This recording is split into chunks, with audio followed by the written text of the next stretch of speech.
Break के बाद स्वागत है आपका। आप देख रहे हैं इंडिया न्यूज, आपके साथ मैं सृष्टि मिश्रा। बड़ी खबर सामने आ रही है। मिडिल ईस्ट की जंग में अमेरिका को बड़ा नुकसान हुआ है। अमेरिका को अब तक 30,000 करोड़ का नुकसान हो चुका है।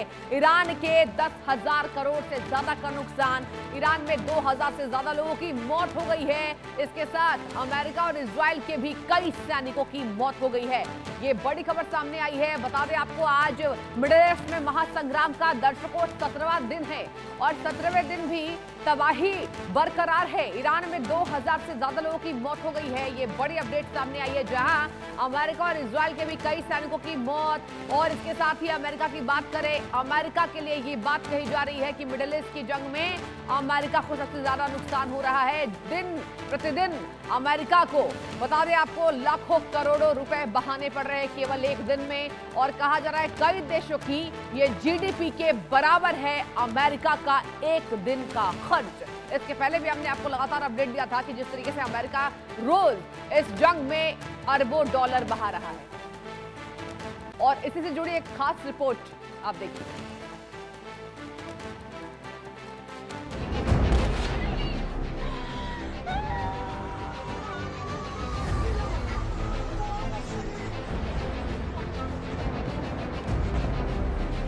28 फरवरी 2026 से शुरू हुई अमेरिका और ईरान की जंग ने मिडिल ईस्ट को एक बार फिर से खतरे में घेर लिया है। अमेरिका ने जंग के पहले ही दिन ईरान की टॉप लीडरशिप को खत्म कर दिया।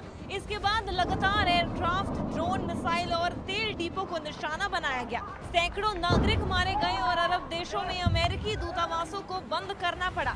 ईरान ने भी पलटवार किया और अमेरिका के कई एयरबेस, फाइटर जेट्स और महंगे हथियार को नष्ट कर दिया। 13 दिन की इस जंग में अब तक अमेरिका और इजराइल ने लाखों करोड़ रुपए खर्च कर दिए। 28 फरवरी से 2 मार्च तक 51,000 करोड़ रुपए, 3 से 5 मार्च 18,000 करोड़ रुपए, 6 से 8 मार्च 22,000 करोड़ रुपए, 9 से 11 मार्च 24,000 करोड़ रुपए, 12 से 13 मार्च 20,000 करोड़ रुपए।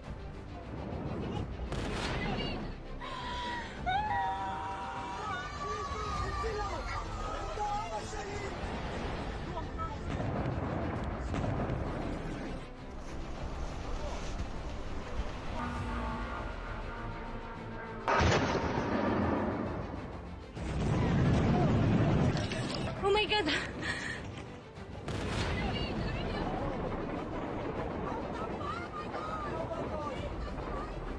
मिडिल ईस्ट में अमेरिका के 12 से ज्यादा सैन्य एयरबेस हैं। ईरान ने अमेरिका और उसके सहयोगी खाड़ी देशों के सैन्य ठिकानों पर मिसाइल्स और ड्रोन से लगातार हमले किए। न्यूयॉर्क टाइम्स की रिपोर्ट के अनुसार इनमें से ज्यादातर हमलों को एयर डिफेंस सिस्टम की मदद से नाकाम कर दिया गया, लेकिन अमेरिका के कम से कम 11 सैन्य अड्डों को नुकसान पहुंचा।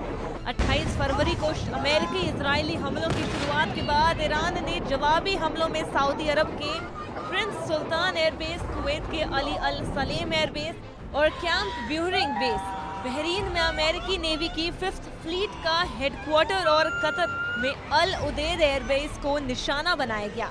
जंग की टाइमलाइन 28 फरवरी से 13 मार्च। 28 फरवरी operation Epic Fury, top leadership target. 1 मार्च कुवैत शुएबा पोर्ट, 6 सैनिक मारे, सऊदी एयरबेस मिसाइल हमला। 2 मार्च कुवैत और इजराइल दूतावास पर हमला।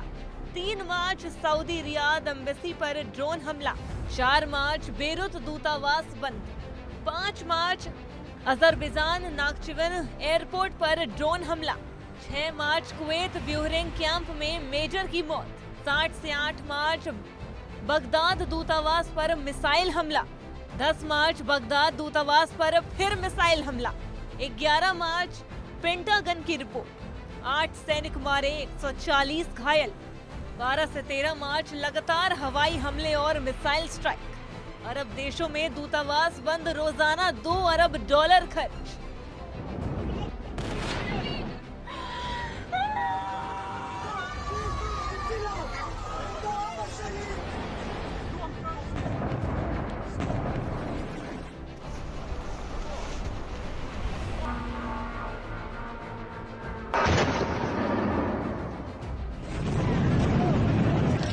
Oh my God!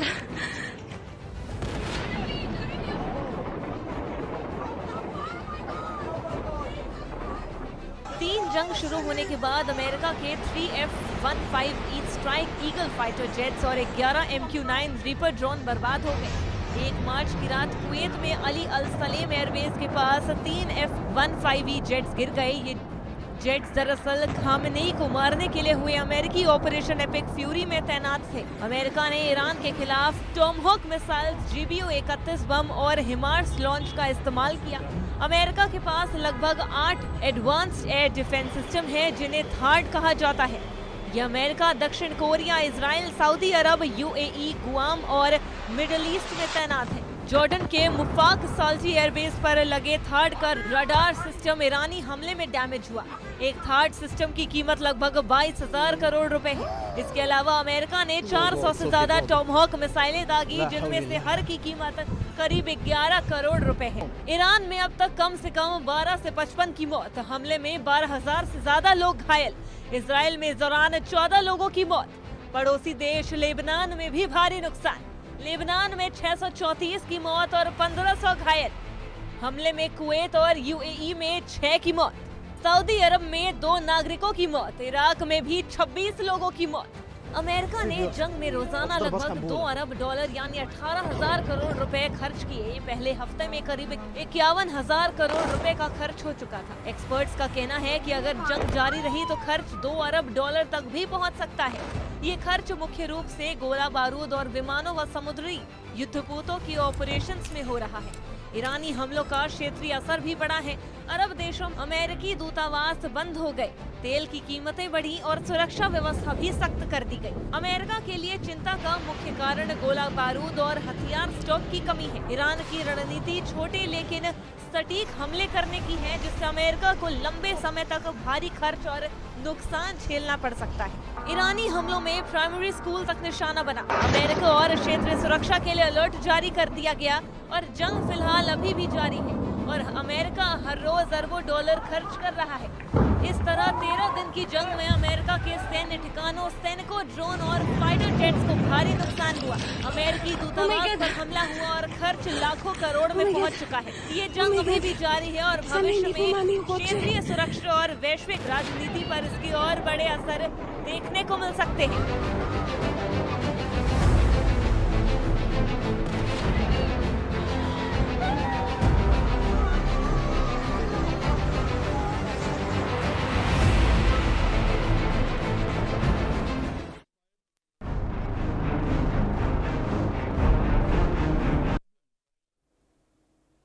और बड़ी खबर का रुख करेंगे। खार्ग द्वीप पर हमले के बाद ईरान का बयान सामने आया है।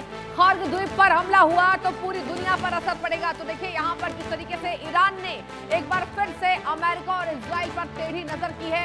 खार्ग द्वीप को लेकर उन्होंने साफ कहा है कि एनर्जी की कीमतों और डिस्ट्रीब्यूशन में खतरा बढ़ सकता है। साफ तौर पर अब अमेरिका की जो नजर है वो ईरान के खार्ग द्वीप पर है। और बता दें आपको, ईरान ने साफ कहा है कि अगर खार्ग द्वीप पर हमला हुआ तो इसका जो अंजाम होगा वो भुगतना पड़ेगा। अगर ये हमला हुआ तो पूरे विश्व को इसकी बर्बादी देखनी पड़ेगी। डिस्ट्रीब्यूशन में खतरा बढ़ेगा और एनर्जी की कीमतों और डिस्ट्रीब्यूशन में इसका जोरदार व्यापक असर देखने को मिलेगा। वैश्विक ऊर्जा बाजार पर बड़ा असर पड़ेगा। बीते एक दिन पहले अमेरिका ने और इजराइल ने मिलकर, बता दें आपको, खार्ग द्वीप को निशाना बनाया था और खार्ग द्वीप पर अटैक यानी खार्ग द्वीप पर अटैक यानी कि ईरान की कमर पर अटैक। और सबसे ज्यादा इजराइल की जो नजर है वो ईरान के खार्ग द्वीप पर है, क्योंकि अंतिम उनका फैसला खार्ग द्वीप के जरिए तय होगा। आपको बता दें कि बीते एक दिन पहले अब्बास अराक्ची ने इसको लेकर बयान दिया था, कहा था हम बातचीत करने को तैयार हैं, लेकिन बातचीत तब होगी जब जंग खत्म करने के मसले पर हल होगा। यानी कि ईरान, अमेरिका और इजराइल के बीच जो तनातनी है, आज युद्ध का दर्शकों 16वां दिन है। इसके बावजूद भी मिडिल ईस्ट में मचा संग्राम, जिसके वजह से पूरी दुनिया में इसकी यहाँ पर देखी जा रही है ये खासा असर। इजराइल में बता दें आपको, मौत का आंकड़ा बढ़ता जा रहा है। ईरान में मौत का आंकड़ा बढ़ता जा रहा है और अब खार्ग द्वीप सबसे ज्यादा निशाने पर। अमेरिका और इजराइल का पूरा फोकस ईरान के खार्ग द्वीप पर है और साफ तौर पर ईरान ने ये हिदायत दी है कि खार्ग द्वीप से दूरी बरतनी चाहिए। अगर हमला हुआ तो हम फिर इसका अंजाम अमेरिका और इजराइल को दिखाएंगे। और खार्ग द्वीप पर हमला हुआ तो डिस्ट्रीब्यूशन में असर होगा। कीमतों और एनर्जी की कीमतों और डिस्ट्रीब्यूशन में इसका खासा असर देखने को मिलेगा। ये बड़ी खबर है और अब देखने वाली बात यह होगी अब्बास अरागची के बातचीत करने के बावजूद भी क्या होता है।